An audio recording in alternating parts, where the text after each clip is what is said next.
This is a concept test on functions. Go through the statements and write your answers by stopping the video and then verify your answers.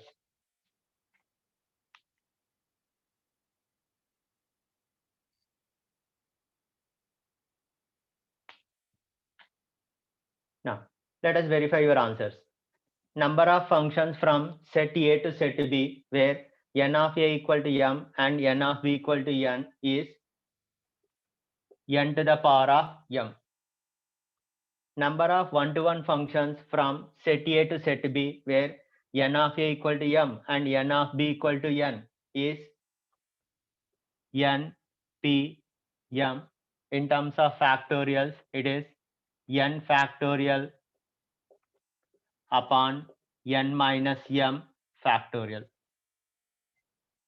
Next, number of onto functions from set A to set B. First case, n of A equal to m and n of B equal to 2 is 2 to the power of m minus 2. Second case, if the set A contains m elements and set B contains n elements where m greater than or equal to n, then number of onto functions formula is n to the power of m minus nc1 n minus 1 to the power of m plus nc2 n minus 2 to the power of m minus and so on plus minus 1 to the power of n minus 1 nc n minus 1 into 1 to the power of m. Third case, if the set A contains n elements and the set B also contains n elements, then the number of onto functions is n factorial. If m equal to n, you can prove that this expansion will be same as n factorial using the binomial concept and series expansion formulas. Next, number of bijective functions from set A to set B where n of A equal to n and n of B equal to n is n factorial.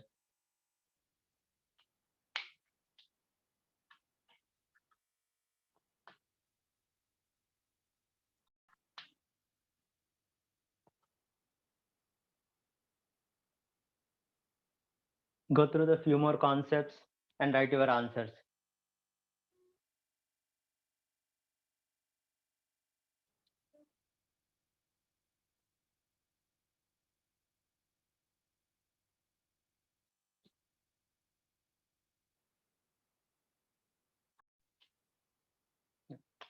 The fifth one, the graphs of y equal to f of x and y equal to f inverse of x, if it exists, are always symmetric about the line x equal to y.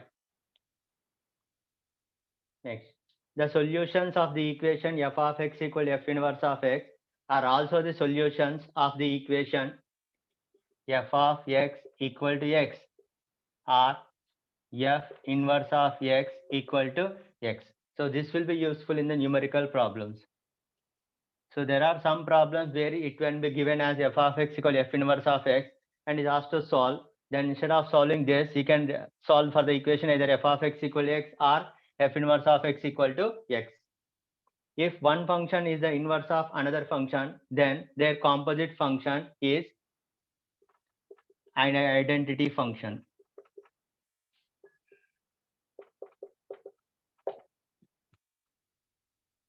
If modulus of x plus y equal to mod x plus mod y, then x and y either of the same sign or the product will be greater than or equal to 0. That is xy greater than or equal to 0. If a and b are positive and a less than b and a less than or equal to mod x less than or equal to b, then x belongs to closed interval minus b to minus a union closed interval a to b. Now, there are some problems relating to the range.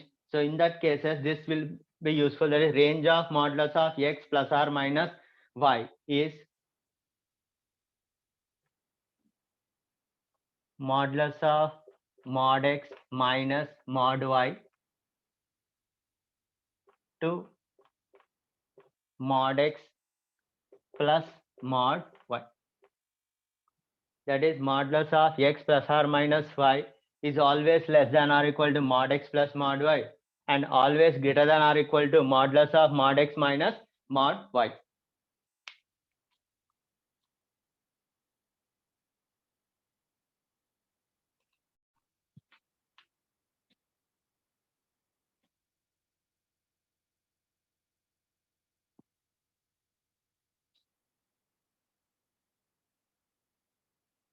So try to write the answers for these concepts also.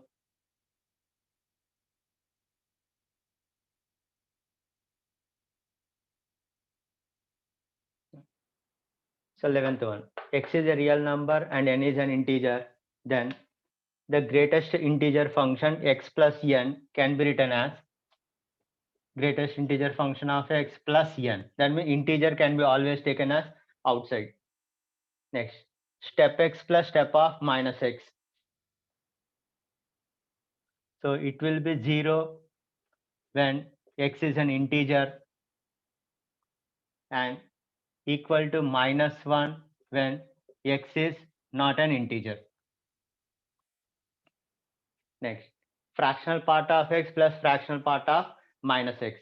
So fractional part of x always lie between 0 to 1. So fractional part of x plus fractional part of minus x. Again, this will be 0 when x is an integer and equal to 1 when x is not an integer. And the formula for fractional part of x in terms of greatest integer function is fractional part of x equal to x minus step x.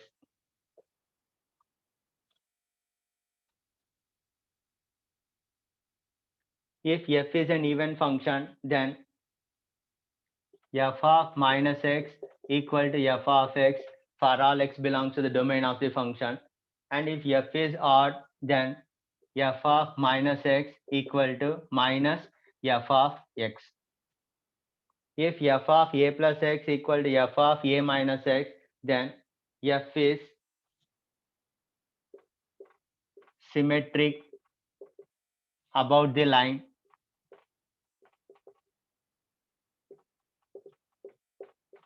x equal to a.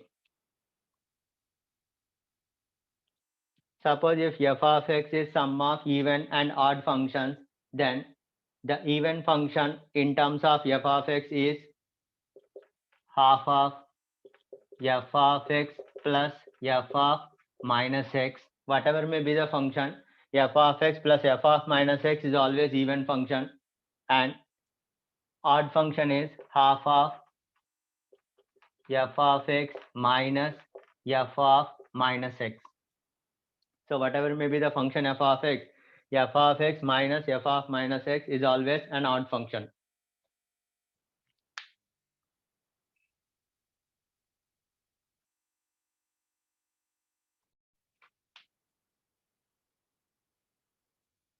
Try a few more concepts.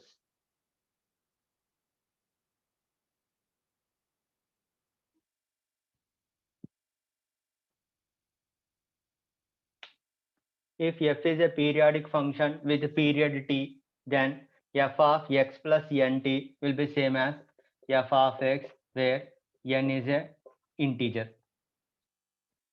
And period t is always positive value. Next, period of f of ax plus b is t upon modulus of a.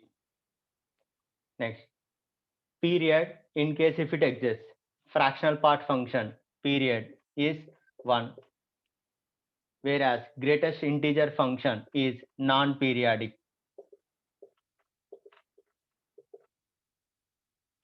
Sin power 4x plus cos power 4x period pi by 2.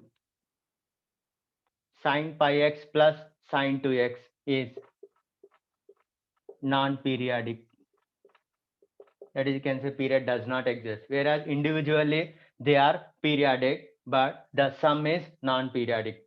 Next, tan x upon tan x. It is also periodic with a period pi by 2. So try to plot the graph of this. Then you can identify from the graph that period is pi by 2.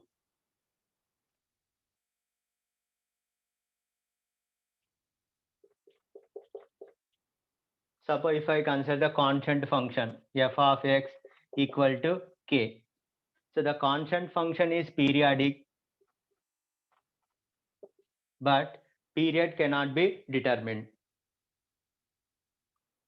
The polynomial f of x where x not equal 0 satisfying the functional equation f of x plus f of 1 by x equal to f of x into f of 1 by x is of the form f of x equal to 1 plus or minus x to the power of n for some n belongs to w. Sometimes it may be satisfied with 1 plus x power n or 1 minus x power n.